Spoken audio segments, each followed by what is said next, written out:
ஸ்ரீ ஆண்டாள் திருவடிகளே சரணம். கூடாரை வெல்லும் சீர்கோவிந்தா, உந்தனை பாடி பறை கொண்டு யாம் பெரும் சன்மானம்.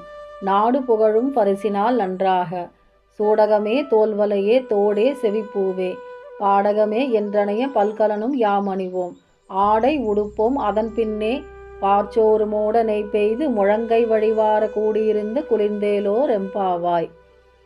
பகைவர்கட்கு தன் வீரத்தையும் மேன்மையினையும் காட்டி அவர்களது வெறுப்பை வெல்லக்கூடிய குணம் பெற்ற கோவிந்தா, உன்னை பாடி பறை பெற்றதால் யாம் பெரும் சன்மானம் என்னவென்று சொல்கின்றோம் கேள்.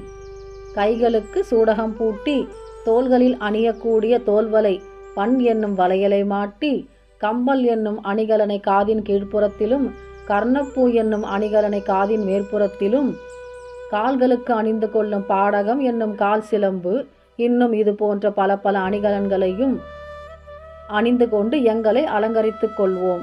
பட்டாடை உடுத்திக் கொள்வோம். பின்னர் பால் சோற்றை வடித்து அந்த பால் சாதம் தெரியாத அளவிற்கு நெய்யிடுவோம்.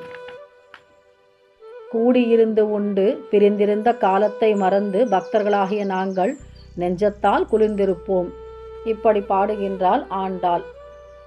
உன்னை பிரிந்திருந்த வருத்தத்தையும் நாங்கள் இப்பொழுது தீர்த்து கொண்டோம். ஏனென்றால் நீ எங்களுக்கு பறை என்னும் சன்மானத்தை அளித்து விட்டாய். அதனை நாங்கள் கொண்டாடுகின்றோம் கிருஷ்ணா. ஸ்ரீ கிருஷ்ணா சரணம். ஸ்ரீ ஆண்டாள் திருவடிகளே சரணம்.